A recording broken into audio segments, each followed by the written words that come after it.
Hello दोस्तों, मेरे YouTube channel में आपका स्वागत है। और आज की वीडियो में हम बात करेंगे कुंडली के चतुर्थ भाव के बारे में।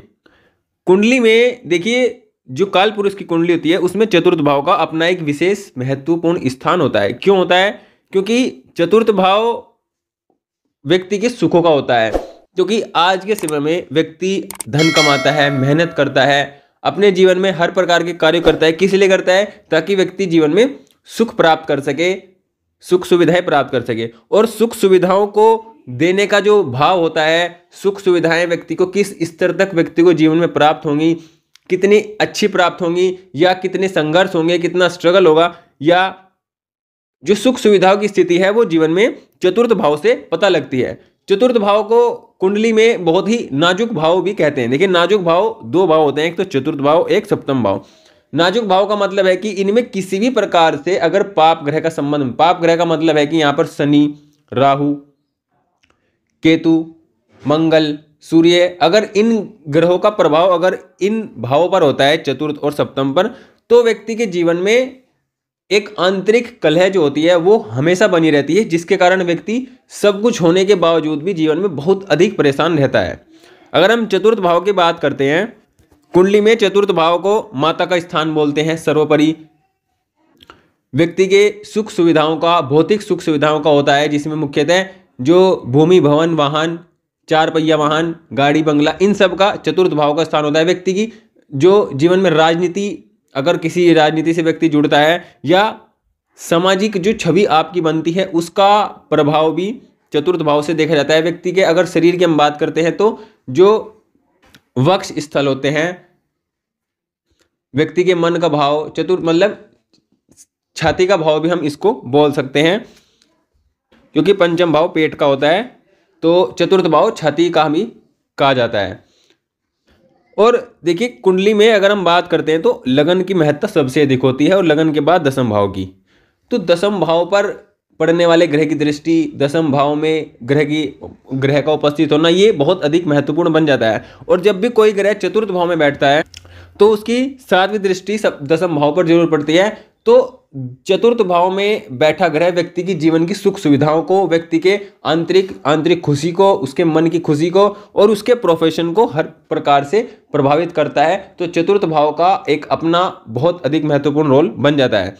चतुर्थ भाव, सप्तम भाव, ये दो भाव ऐसे भाव होते हैं कुंडली में जो व्यक्ति को राजा या राजा के समतुल्य जीवन देने का जो काम है वो करते हैं, राजा जैसा जीवन व्यक्ति को दे सकते हैं। चतुर्थ और सप्तम भाव दो भाव ऐसी स्थिति में होते हैं, क्योंकि इनका सबसे बड़ा योगदान होता है किसी भी व्यक्ति के जीवन को राजा के स्तर तक को बनाने में। और अगर आप भी अपने जीवन में भूमि, भवन, वाहन, भौतिक सुविधाएं, किसी प्रकार का भौतिक सुख हो, इन सब के बारे में जानना चाहते हैं तो आप अपनी कुंडली के चतुर्थ भाव को देखिए, भावेश को देखिए, और फिर जो काल पुरुष की कुंडली में चतुर्थ भाव का स्वामी होता है चंद्रमा, उसको देखिए। उससे आप अपने जीवन की भौतिक सुख सुविधाओं और अपने जीवन की स्थिति का है उसको पता लगा सकते हैं। जैसे हम सबसे पहले बात करते हैं सूर्य की। अगर किसी व्यक्ति की कुंडली में चतुर्थ भाव में सूर्य है तो ये किस प्रकार व्यक्ति के जीवन को प्रभावित करेगा? ऐसा व्यक्ति बहुत अधिक चांस होते हैं, या बहुत अधिक संभावना ऐसे व्यक्ति की होती है जिसके चतुर्थ भाव में सूर्य होते हैं। ऐसे व्यक्ति घर से दूर रहता है, ऐसे व्यक्ति का घर में मन नहीं लगता है। जैसे ही अगर वो अपना काम धाम करके भी घर आता है तो घर से फिर वो बाहर निकल जाता है। इस तरह का जीवन, इस तरह का स्थिति व्यक्ति के जीवन की होती है, क्योंकि सूर्य का जो प्रभाव होता है वो जिस भी चीज से जुड़ते हैं उससे अलग करने का प्रभाव होता है। विच्छेदात्मक स्थिति या विच्छेदात्मक जो प्रभाव सूर्य देते हैं। अब सूर्य का संबंध जब चतुर्थ भाव से बनता है तो ये घर से ही विच्छेद करते हैं, दूरी बना देते हैं। ऐसे व्यक्ति को जितना घर से दूर रहता है उतना उसको अच्छा लगता है, उतने उसके मतलब ऐसे व्यक्ति का जो, क्योंकि यहाँ से बैठकर सूर्य दसम भाव को देखते हैं जो व्यक्ति के प्रोफेशन को अच्छा बनाते हैं। व्यक्ति अपने कार्य क्षेत्र में बहुत ही मेहनत और अनुशासित होता है। लेकिन चतुर्थ भाव में रहने से व्यक्ति के घर परिवार में कलह का वातावरण रहता है। घर परिवार में व्यक्ति कम समय देता है, घर परिवार में व्यक्ति कम रहता है, भौतिक सुख सुविधाएं व्यक्ति की प्रभावित होती हैं, क्योंकि व्यक्ति अपने काम को अधिक महत्व देता है। सूर्य जो है वो प्रोफेशन के ग्रह माने जाते हैं, सामाजिक छवि के ग्रह माने जाते हैं, आत्मविश्वास के ग्रह माने जाते हैं, पिता के ग्रह माने जाते हैं। तो यहाँ पर बैठना सूर्य का व्यक्ति के जीवन में, व्यक्ति के विशेषतः घर में, जो व्यक्ति का खुद का घर होता है उसमें कलह का वातावरण, तनाव की स्थिति बनाने का काम यहाँ पर सूर्य करते हैं। घर में आग लगने की जीवन में स्थिति भी ऐसे व्यक्ति के बन सकती है, तो ऐसे व्यक्ति को आग जैसी चीज़ों से भी दूर रहना चाहिए ताकि व्यक्ति अपने जीवन में आग जैसी घटनाओं से भी बच सके। अगर किसी व्यक्ति की कुंडली में चंद्रमा चतुर्थ भाव में हो तो ये भी अपने आप में बहुत अच्छा एक योग कुंडली में बन जाता है, क्योंकि देखिए काल पुरुष की 1, 2, 3 और 4 काल पुरुष की जो चतुर्थ भाव है, काल पुरुष के चतुर्थ भाव में चंद्रमा का स्थान होता है। और जब चंद्रमा चतुर्थ भाव में होता है तो ये अपने आप में एक विशेष राजयोग बन जाता है। अगर चंद्रमा पर किसी पाप ग्रह की दृष्टि अगर नहीं है तो ये अपने आप में व्यक्ति के जीवन को बहुत ही सुखी बनाने वाला बन जाता है, क्योंकि चतुर्थ भाव सुखों का होता है, सुख इससे देखे जाते हैं। और सुख का जो स्वामी बनता है काल पुरुष में वो चंद्रमा बनता है। और चंद्रमा चतुर्थ भाव में मतलब अपने काल पुरुष की राशि में बैठता है, अपने काल पुरुष के भाव में बैठता है, तो ये अपने आप में अच्छा होता है। ऐसे व्यक्ति माता से विशेष स्नेह वाला होता है। ऐसे व्यक्ति को जीवन में खुशियां जरूर प्राप्त होती है। ऐसे व्यक्ति आंतरिक रूप से खुश रहता है और जीवन में हर प्रकार की भौतिक सुख सुविधाएं व्यक्ति प्राप्त करता है। और ऐसे व्यक्ति विशेषतः राज्य सरकार से या सरकार से जुड़कर काम करने वाला होता है, सरकार में विशेष छवि वाला होता है। ऐसा व्यक्ति राजनीति में भी जाता है तो बहुत ही अच्छा काम करता है। ये अपने आप में एक अच्छी स्थिति कुंडली में होती है।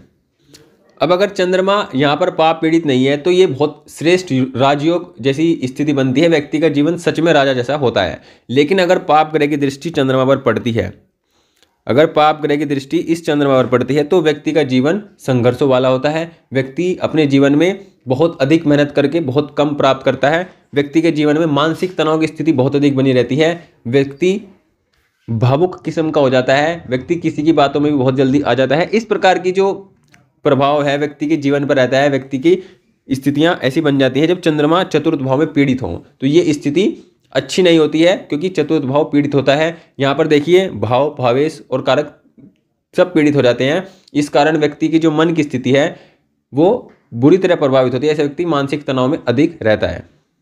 ऐसे व्यक्ति को शिव जी की आराधना जरूर करनी चाहिए, जिससे व्यक्ति का मन संतुलित हो, मन फोकस रहे, मन अच्छा रहे। मेडिटेशन भी जरूर करना चाहिए।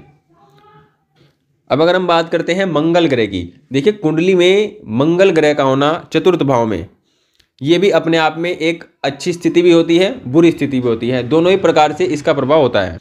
अब अच्छा किस प्रकार होता है, देखिए चतुर्थ भाव मंगल जो होता है देखिए ऊर्जा का कारक होता है, भूमि का कारक होता है। अब मंगल और चतुर्थ भाव का संबंध, चतुर्थ भाव भूमि भवन वाहन का होता है, सुख सुविधाओं का होता है। तो ऐसे व्यक्ति के पास खुद का घर, खुद का भूमि भवन वाहन सब होता है। व्यक्ति बहुत अधिक भूस्वामी होता है, मतलब अधिक संपत्तियों का मालिक होता है जब चतुर्थ भाव का संबंध मंगल से बनता है, क्योंकि मंगल भूमि का कारक है और चतुर्थ भाव सुख सुविधाओं का। तो ऐसा व्यक्ति खुद की भूमि का स्वामी होता है।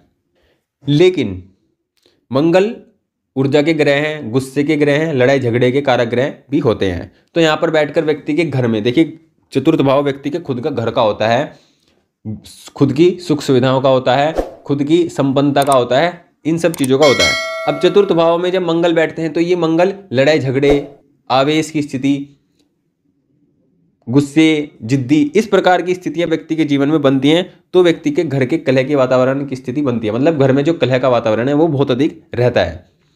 मंगल की दृष्टि देखें यहाँ पर दसम भाव पर पड़ती है तो व्यक्ति अपने कार्य क्षेत्र में बहुत अधिक काम करने वाला होता है, बहुत अच्छा होता है। और व्यक्ति की जो सामाजिक छवि होती है कि जैसे व्यक्ति उस छवि के रूप में व्यक्ति को जानते हैं, तो ऐसे व्यक्ति की जो छवि होती है वो लड़ाई झगड़े करने वाले व्यक्ति के रूप में होती है। दबंग व्यक्ति ऐसा व्यक्ति होता है। यहाँ पर देखिए मंगल की चतुर्थ दृष्टि से सप्तम भाव पर पड़ती है तो यहाँ पर मंगल की स्थिति बहुत अधिक खराब इसलिए मानी जाती है क्योंकि एक तो काल पुरुष में कुंडली में मंगल नीच राशि में होते हैं। ऐसे व्यक्ति के अंदर आलकस की स्थिति बहुत अधिक रहती है, ऊर्जा की कमी रहती है। ये इन कारण व्यक्ति अपने कार्यों को टालता रहता है। और दूसरी स्थिति खराब ये है कि मंगल की चतुर्थ दृष्टि सप्तम भाव पर पड़ती है तो व्यक्ति के वैवाहिक जीवन में मतभेद की स्थिति, वैवाहिक जीवन में लड़ाई झगड़े की स्थिति, और मंगल चतुर्थ में बैठे हैं तो घर में भी लड़ाई झगड़े की स्थिति। तो इससे चतुर्थ और सप्तम जो दोनों नाजुक भाव हैं वो प्रभावित होते हैं और बुरी तरह प्रभावित होते हैं, जिस कारण व्यक्ति के जीवन में शांति नाम की चीज नहीं मिल पाती है। मतलब किसी भी प्रकार से उसको शांति नहीं मिलती है। घर जितना व्यक्ति घर से बाहर रहता है उतना खुश रहता है, लेकिन जैसे ही घर में आता है तो व्यक्ति के घर में लड़ाई झगड़े की स्थिति बनती है। ये यहाँ पर मंगल जरूर करते हैं। मंगल के यहाँ बैठने से देखिए अष्टम दृष्टि लाभ भाव पर पड़ती है। चतुर्थ का संबंध जब अष्टम से बन जाता है, किसी भी प्रकार से दृष्टि या युति से बने, तो व्यक्ति के जीवन में लाभ की कमी नहीं होती है, धन की कमी नहीं होती है, व्यक्ति जीवन में भूमि भवन का सुख प्राप्त करता है। तो इस स्थिति में सुख तो प्राप्त करता है, लेकिन व्यक्ति के जीवन में शांति सुख की स्थिति जो है वो नहीं होती है। इस स्थिति में व्यक्ति को हनुमान जी की आराधना जरूर करनी चाहिए, शिव जी की आराधना करनी चाहिए, और व्यक्ति अपने दैनिक दिनचर्या में या अपने आप को नियंत्रण में रखना चाहिए, ताकि व्यक्ति कम लड़ाई झगड़ा करे, तो व्यक्ति के जीवन में स्थिति अच्छी रहेगी। अदरवाइज व्यक्ति बहुत परेशान यहाँ पर रहने वाले होते हैं, जो मंगल चतुर्थ भाव में होते हैं। अब कुंडली में हम गुरु की बात करते हैं। देखिए, गुरु एक शुभ ग्रह होते हैं। गुरु और शुक्र जो एक नैसर्गिक शुभ ग्रह होते हैं, ये शुभ ग्रह कुंडली में हो जाते हैं। गुरु, बुध, शुक्र और चंद्रमा। यहाँ पर बुध और चंद्रमा कुछ विशेष कंडीशन के साथ शुभ ग्रह बनते हैं और अशुभ ग्रह बनते हैं, लेकिन जो शुक्र और गुरु होते हैं ये नैसर्गिक शुभ ग्रह होते हैं। हर स्थिति में इनको शुभ ग्रह ही माना जाता है। अब गुरु ग्रह जिस भाव में होते हैं उस भाव की स्थिति को अच्छा बनाने का पूरा जीवन में प्रयास करते हैं। उस भाव से व्यक्ति को जीवन में, मतलब उस भाव से संबंधित जीवन में व्यक्ति को मेहनत कम करनी पड़ती है, उसके फल बहुत अच्छे प्राप्त होते हैं। इस प्रकार की स्थिति कुंडली में गुरु बनाते हैं, दसम भाव को छोड़कर। अगर कुंडली में दसम भाव में गुरु है तो यह स्थिति नहीं बनती है कि व्यक्ति कम मेहनत करके बहुत अच्छे फल प्राप्त करेगा, लेकिन दूसरे किसी भाव में यह स्थिति बनती है, क्योंकि दसम भाव में काल पुरुष में नीच राशि में गुरु आ जाते हैं, जिस कारण व्यक्ति को बहुत अधिक संघर्ष, मेहनत और समय लगाना पड़ता है जब व्यक्ति का करियर बनता है।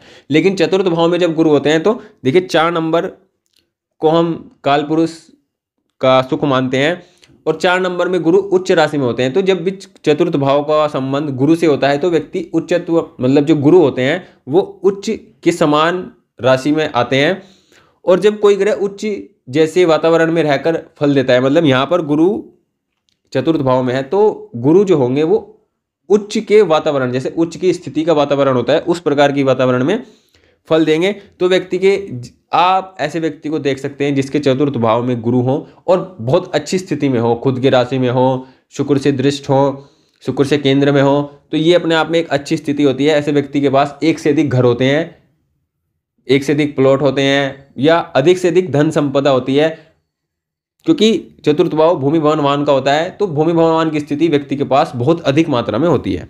जितना गुरु शुभ अवस्था में होंगे उतने ही अधिक मात्रा में भूमि भवन वाहन का सुख व्यक्ति को प्राप्त होता है। और ऐसा व्यक्ति अपने मन से भी खुश रहता है, मन से भी वह किसी प्रकार से मैल अपने मन में या जो बुरे विचार हैं या बुरी स्थिति अपने मन में नहीं रखता है, क्योंकि गुरु यहाँ पर उसको शुद्ध बनाने का काम करते हैं। गुरु की दृष्टि दसम भाव पर पड़ती है, ये अत्यंत श्रेष्ठ है। व्यक्ति के कार्य क्षेत्र को बहुत अच्छा बनाने का प्रयास करते हैं, जिससे व्यक्ति अपने जीवन में, खुद के जीवन में शांति भी महसूस करता है और अपने कार्य क्षेत्र में भी उन्नति प्राप्त करता रहता है। यहाँ पर गुरु पंचम दृष्टि से अष्टम भाव पर पड़ती है, जो व्यक्ति की अचानक आने वाली समस्याओं, अचानक आने वाली जो बुरी घटनाएं हैं उनसे भी रक्षा करते हैं। और 12वें घर में दृष्टि डालते हैं तो व्यक्ति के अचानक आने वाले खर्चे, जो फिजूल खर्चे हैं, एक्स्ट्रा खर्चे हैं, उनसे भी बचाते हैं। तो गुरु की दृष्टि गुरु का उपस्थित होना चतुर्थ भाव में, ये अपने आप में अत्यंत श्रेष्ठ यहाँ पर बन जाता है। और गुरु जिनकी कुंडली में चतुर्थ भाव में होते हैं तो ये अपने आप में एक अच्छी स्थिति व्यक्ति के जीवन में होती है। ऐसा व्यक्ति सच में राजा जैसा जीवन जीता है, या राजा से भी अच्छा जीवन ऐसे व्यक्ति का होता है। बहुत कम मेहनत करके बहुत अधिक संपदा, धन संपदा, भू स्वामी बनता है, मतलब जो जमीन जायदाद है उसका बहुत अधिक व्यक्ति के जीवन में प्रभाव होता है, उसकी स्थिति जीवन में होती है। तो यहाँ पर गुरु की स्थिति होना, कुंडली में चतुर्थ भाव में गुरु का होना, ये बहुत श्रेष्ठ माना जाता है। अब हम शुक्र ग्रह की बात करते हैं। देखिए, शुक्र ग्रह भी कुंडली में नैसर्गिक शुभ ग्रह के रूप में माने जाते हैं, और शुभ ग्रह चतुर्थ भाव में दिग्बली होते हैं, क्योंकि शुक्र ग्रह जो है वो भौतिक सुख सुविधाओं का कारक ग्रह होता है, जिसमें हम भूमि भवन वाहन, जितनी भी लग्जरियस चीज होती हैं उन सब का कारक शुक्र होता है। और शुक्र सभी सुख का कारक भी, मतलब सुख का कारक हम शुक्र को मानते हैं। और शुक्र का संबंध, जब देखिए शुक्र सुख का कारक है और भाव भी सुख वाला ही है, मतलब दोनों ही संबंध जब इस प्रकार से होते हैं तो यहाँ पर जो शुक्र होते हैं वो दिग्बली बन जाते हैं, जिस कारण व्यक्ति के जीवन में अगर शुक्र यहाँ पर पीड़ित नहीं है तो ये बहुत अधिक बंगला, मतलब बहुत अधिक बेहतरीन, जिसको हम बोल सकते हैं किसी का घर होता है, बहुत अच्छा घर होता है, बहुत आलीशान बंगला टाइप जो जिसका घर होता है, ऐसे व्यक्ति के जीवन में होता है बहुत श्रेष्ठ घर, या एक से एक डिज़ाइन, एक से एक इंटीरियर डिज़ाइन, या हर प्रकार के जो लेटेस्ट टेक्नोलॉजी है उसका यूज़ करके व्यक्ति अपने घर को बहुत अच्छा बना सकता है। ऐसे व्यक्ति का घर सच में बहुत सुंदर और शानदार होता है, जिसके चतुर्थ भाव में शुक्र बहुत श्रेष्ठ अवस्था में होते हैं। ऐसा व्यक्ति भी जीवन अपना राजा जैसा ही जीता है, क्योंकि जीवन में हर प्रकार की सुख सुविधाएं, हर प्रकार का भौतिक सुख व्यक्ति को होता है, प्राप्त होता है, और व्यक्ति जीवन में कम मेहनत, मतलब ऐसे व्यक्ति का जो कुल का वातावरण होता है, आसपास का वातावरण है, वो बहुत ही खुशमय होता है, सुगंधित होता है, अच्छा होता है। ऐसे व्यक्ति अपने जीवन में सुख सुविधाओं के पीछे अधिक भागता है, अपने मेहनत कार्य का जो काम करना है, मेहनत करनी है, प्रोफेशन के लिए भी बहुत अधिक इतना जिम्मेदारी अपनी नहीं निभाता है, लेकिन सुख सुविधाएं व्यक्ति को प्राप्त होती हैं और उनके पीछे भी व्यक्ति बहुत अधिक भागता है। और यहाँ पर शुक्र की दृष्टि देखिए दसम भाव पर पड़ेगी, तो दसम भाव पर शुभ ग्रह की दृष्टि पड़ना व्यक्ति के कार्य क्षेत्र को बहुत आसान बनाते हैं। ऐसे व्यक्ति के जीवन में जो कार्य क्षेत्र की स्थिति होती है वो कम मेहनत करके अच्छी स्थिति बन जाती है, कम संघर्ष करके अच्छा करियर प्राप्त होता है जब शुभ ग्रह की दृष्टि दसम भाव पर पड़ती है। और चतुर्थ भाव में शुक्र का होना ये अपने आप में व्यक्ति के जीवन की खुशियों को बढ़ाने वाला होता है, सुख सुविधाओं को बढ़ाने वाला होता है। ऐसे व्यक्ति के पास अनेक गाड़ियां होती हैं, अनेक घर होते हैं, एक से अधिक घर होते हैं, एक से अधिक गाड़ियां होती हैं, या हर प्रकार की जो खुशियां हैं, सुख सुविधाएं वो एक से अधिक मात्रा में होती हैं। तो ये भी अपने आप में एक अच्छी स्थिति कुंडली में बनती है जब शुक्र का संबंध चतुर्थ भाव से होता है। अब देखिए हम बात करते हैं चतुर्थ भाव में शनि की। अब देखिए यहाँ पर बहुत विरोधाभास जैसी स्थिति बन जाती है, क्योंकि चतुर्थ भाव जो होता है वो खुशियों का होता है, सुख का होता है, भूमि भवन वाहन का होता है, माता का होता है, हर प्रकार से सुखों का होता है। अब जो शनि होते हैं वो दुख के कारक होते हैं। शनि का संबंध जिस भाव से होता है, ऐसा व्यक्ति को जीवन में, मतलब उस व्यक्ति को जीवन में उस भाव से संबंधित दुख अवश्य देखना पड़ता है, चाहे वो किसी भी भाव से संबंध शनि बनाते हैं।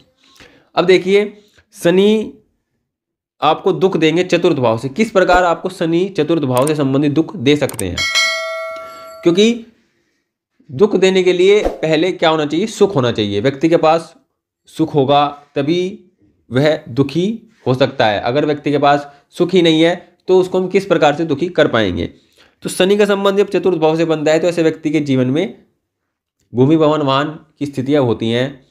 मतलब स्थितियाँ क्या उसको प्राप्त होता है? भूमि भवन वाहन, भौतिक सुख सुविधाएं व्यक्ति को यहाँ पर प्राप्त होती हैं। लेकिन वही भौतिक सुख सुविधाएं, वही भूमि भवन वाहन व्यक्ति के दुख का कारण भी बनती हैं। जैसे कि कोई व्यक्ति किसी प्रॉपर्टी को खरीदता है तो वह प्रॉपर्टी लड़ाई झगड़े की होने के कारण व्यक्ति के जीवन में वह दुख का कारण बन जाती है। ऐसा व्यक्ति अपने कार्य क्षेत्र में अधिक बिजी रहता है, अपने घर में कम रहता है। ये शनि के कारण होता है, क्योंकि शनि कर्म के कारक हैं, और कर्म के कारक होने के कारण व्यक्ति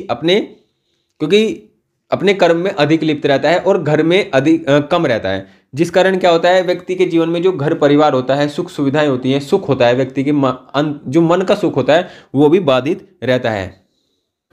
तो ऐसा व्यक्ति जीवन में मेहनत करता है, खुशियां प्राप्त करता है, मेहनत करता है, भूमि भवन वाहन की सुख सुविधाएं प्राप्त करता है, लेकिन वही सुख सुविधाएं, वही भूमि भवन वाहन उसके दुख का कारण बन जाते हैं। यहाँ पर बैठकर देखिए शनि तीसरी दृष्टि छठे भाव पर डालते हैं, तो ये एक अच्छी स्थिति है कि व्यक्ति के जीवन में आने वाली लड़ाई झगड़े, कोर्ट कचहरी, ऋण, इन सब से व्यक्ति की रक्षा करने का काम यहाँ पर करते हैं। और इन सब से रक्षा करते हैं जब भी व्यक्ति अपने जीवन में भूमि भवन वाहन को प्राप्त कर पाता है। सप्तम दृष्टि दसम भाव पर पड़ती है, तो देखिए ये कार्य क्षेत्र में संघर्ष को दिखाती है, कार्य क्षेत्र में बहुत अधिक प्रॉब्लम को दिखाते हैं। कार्य क्षेत्र में बहुत अधिक मेहनत करने के बाद बहुत कम सफलता प्राप्त होना, ये इस चीज़ को दिखाता है जब दसम भाव पर शनि की दृष्टि पड़ती है। हालांकि दसम भाव पर शनि की दृष्टि पड़ना अपने आप में एक अच्छी स्थिति को भी दिखाता है, लेकिन एक स्ट्रगल करने के बाद। और 10वीं दृष्टि यहाँ पर लगन पर पड़ती है, तो व्यक्ति के अंदर निराशावाद की स्थिति बनती है, क्योंकि लगन पर शनि की दृष्टि होने से व्यक्ति निराशावादी होता है, आलसी होता है, अपने काम को टालने वाला होता है, और व्यक्ति के सभी काम देरी से होते हैं। किसी भी चीज़ की स्थिति को समझना, किसी भी बात को समझना, वह 30-32 साल की उम्र के बाद तो व्यक्ति के जीवन में अच्छी होती है स्थिति मतलब किसी भी चीज़ को समझना। लेकिन 30 साल से पहले व्यक्ति की समझ में चीज़ों का आना इतना आसान नहीं होता है, इतने आसानी से व्यक्ति नहीं समझ पाता है। कहने का मतलब है कि उसकी प्रत्येक प्रक्रिया जो होती है वो धीमी होती है, क्योंकि लगन पर शनि की दृष्टि होती है। अगर देखिए यहाँ पर बुध और शुक्र आ जाएं, यहाँ पर गुरु और शुक्र आ जाएं, मतलब केंद्र में अगर बुध और शुक्र आ जाएं, 2 शुभ ग्रह आ जाएं या 2 से अधिक आ जाएं, तो फिर ये जो स्थिति बनती है कि शनि का संबंध लगन से हो तो व्यक्ति के जीवन में सभी कार्य देन से होते हैं, ये फॉर्मूला इससे कैंसिल हो सकता है, या ये बात यहाँ पर लागू नहीं होती है, क्योंकि जब केंद्र से 2 शुभ ग्रह का संबंध या 2 से अधिक शुभ ग्रह का संबंध बनता है तो व्यक्ति के सभी काम टाइम पर हो जाते हैं। लेकिन अगर शुभ ग्रह का संबंध केंद्र से नहीं है तो व्यक्ति के काम बहुत धीरे होते हैं, बहुत लेट होते हैं। ऐसे व्यक्ति को देखिए, जिनके चतुर्थ भाव में शनि होते हैं, ऐसे व्यक्ति को अपने घर परिवार के रूप में जो उनको जिम्मेदारी प्राप्त होती है उसको बहुत ही अनुशासित तरीके से, बहुत ईमानदारी से निभाना चाहिए। अगर ऐसा व्यक्ति करता है, क्योंकि अपने आदतों में, अपने काम में अगर हम ग्रह के प्रभाव को लाते हैं तो ये विशेष रूप से व्यक्ति के जीवन को अच्छा प्रभावित करता है। और शनि के चतुर्थ भाव होने से व्यक्ति अगर इस घर की जिम्मेदारी को बहुत बखूबी निभाता है, घर की जिम्मेदारी को अच्छे से निभाता है, तो फिर शनि का जो प्रभाव है उसको पॉजिटिव प्राप्त होता है, नेगेटिव प्राप्त नहीं होता है। देखिए, चतुर्थ भाव में बैठे शनि पर अगर राहु की दृष्टि है और राहु केंद्र में है तो ऐसा व्यक्ति धोखेबाज भी होता है। इस प्रकार की स्थितियां शनि की चतुर्थ भाव में होने से व्यक्ति के जीवन को प्रभावित करती हैं। देखिए, जब भी कुंडली में बुध चतुर्थ भाव में होते हैं तो ये देखिए बुध शुभ ग्रह होते हैं और बुध भी यहाँ पर दिग्बली होते हैं। और बुध दिग्बली होने के कारण चतुर्थ भाव से संबंधित व्यक्ति को जीवन में सुख सुविधाएं, भूमि भवन वाहन ये सब प्राप्त होता है। और बुध की दृष्टि सप्तम भाव पर, सप्तम दृष्टि दशम भाव पर होने से व्यक्ति के कार्य क्षेत्र में भी उन्नति के योग बनते हैं, उन्नति व्यक्ति करता है। तो बुध के होने से व्यक्ति के जीवन में देखिए यहाँ पर बुध शुभ ग्रह है। अगर बुध शुभ ग्रह नहीं है तो व्यक्ति को सुख सुविधाएं प्राप्त नहीं होती हैं, सुख सुविधाओं के लिए संघर्ष करना पड़ेगा। ऐसे व्यक्ति अपने जीवन में बिजनेस करके सुख सुविधाएं प्राप्त कर सकता है, बैंकिंग फाइनेंस अकाउंट का काम करके अपने जीवन में सुख सुविधाएं प्राप्त कर सकता है। तो ये इस प्रकार की स्थिति बुध की होती है। बुध विशेषतः साधारणतः बुध चतुर्थ भाव में अच्छा फल देते हैं। देखिए, अब कुंडली में हम बात करते हैं राहु और केतु की। जब राहु और केतु का प्रभाव चतुर्थ भाव पर होता है, ये किस प्रकार प्रभावित करता है। देखिए, राहु का प्रभाव चतुर्थ भाव में होने से व्यक्ति के जीवन में कुछ विशेष स्थितियां बनती हैं। जैसे कि ऐसा अगर होता है तो ऐसा व्यक्ति बहुत टैलेंटेड होता है, बहुत दिमागदार होता है, जुगाड़ू प्रवृत्ति की हम ऐसे व्यक्ति को कह सकते हैं। मतलब किसी भी स्थिति में वो व्यक्ति सर्वाइव कर जाता है। जिसका चतुर्थ भाव में राहु होता है वह अपनी स्थितियां नहीं देखता, वह अपनी स्थितियों को देखता है और उनके अनुसार ही जीवन को चला लेता है और किसी भी स्थिति में सर्वाइव कर सकता है जब राहु चतुर्थ भाव में हो। बहुत जुगाड़ू टाइप ऐसा व्यक्ति होता है। राहु छल कपट का कारक ग्रह होता है, धोखेबाजी का ग्रह होता है। तो ऐसे व्यक्ति के मन में छल कपट धोखेबाजी के भाव बहुत ज़्यादा आते हैं, बहुत अधिक आते हैं। अगर लग्नेश कमजोर हो तो वे जो भाव हैं उस पर प्रभाव भी डालते हैं। अगर लग्नेश मजबूत है तो फिर वे प्रभाव कम डालते हैं या ना के बराबर डालते हैं। चतुर्थ भाव में होने से व्यक्ति के घर में भी व्यक्ति की स्थिति जो है वो अच्छी नहीं होती है। अच्छी का मतलब है कि व्यक्ति का घर में जो है वो कलह का वातावरण रहता है, क्योंकि राहु के होने से व्यक्ति का मन जो है वो बहुत ही डाउटफुल रहता है, हर चीज में शक की निगाहों से देखता है। ये स्थिति राहु व्यक्ति के मन को भ्रमित कर रखते हैं। तो व्यक्ति के घर में भी इस प्रकार की स्थिति रहती है। शांति का वातावरण मतलब नहीं रहता है, कलह का वातावरण ही रहता है। व्यक्ति का जो मन है वो इस प्रकार की ही विचार मन में लाता है जिससे व्यक्ति के घर में कलह का वातावरण हो। राहु भौतिक सुख सुविधाओं का, ऐश्वर्य का भी ग्रह होता है। तो यहाँ पर राहु शुभ ग्रह से युक्त हो, अच्छी राशि में हो, मित्र राशि में, उच्च राशि में हो, तो ये अपने आप में व्यक्ति को बहुत कम समय में बहुत अधिक सुख सुविधाएं, बहुत अधिक धन की मात्रा भी प्राप्त करा देता है। लेकिन राहु का प्रभाव स्थिर नहीं होता है तो वो जो धन संपन्नता व्यक्ति को प्राप्त होती है वह बहुत कम समय में आ भी जाती है और बहुत कम समय में चली भी जाती है। तो इस प्रकार का प्रभाव राहु चतुर्थ भाव में देते हैं। अगर हम केतु की बात करते हैं, देखिए केतु भी भ्रम के कारक ग्रह होते हैं और केतु भी व्यक्ति के जीवन में परेशानियों को लाने का काम करते हैं। व्यक्ति उदास रहता है, व्यक्ति समाज से कटकर रहता है, व्यक्ति किसी से मिलना जुलना पसंद नहीं करता है, अपने आप में रहता है। इस प्रकार का प्रभाव व्यक्ति के मन पर डालते हैं केतु। और जब केतु का प्रभाव चतुर्थ पर होता है तो व्यक्ति अपने जीवन में देखिए जब भी व्यक्ति क्योंकि चतुर्थ भाव सुख सुविधा का होता है, तो केतु का प्रभाव से व्यक्ति अपने कंफर्ट जोन को नहीं छोड़ना चाहता है। अपने कंफर्ट जोन में ही रहकर व्यक्ति अपने जीवन जीता है। अगर केतु चतुर्थ भाव में हो, अगर व्यक्ति अपने कंफर्ट जोन को छोड़कर काम करे तो व्यक्ति बहुत अच्छी सफलता प्राप्त कर सकता है, चाहे वो किसी भी फील्ड में हो, किसी भी काम में हो। तो केतु का प्रभाव भी इसी प्रकार व्यक्ति को जीवन में प्राप्त होता है। तो आज की वीडियो में हमने कुंडली में चतुर्थ भाव में सभी ग्रह के प्रभाव को जानने का प्रयास किया और ये जाना कि कौन सा ग्रह कुंडली के चतुर्थ भाव में किस प्रकार का प्रभाव देगा और इससे आप अपनी कुंडली में चतुर्थ भाव के प्रभाव को जान सकते हैं, कौन सा ग्रह आपकी कुंडली में चतुर्थ भाव में है। वीडियो अगर अच्छी लगी हो तो प्लीज़ वीडियो को लाइक करें, चैनल को सब्सक्राइब करें। Thank you.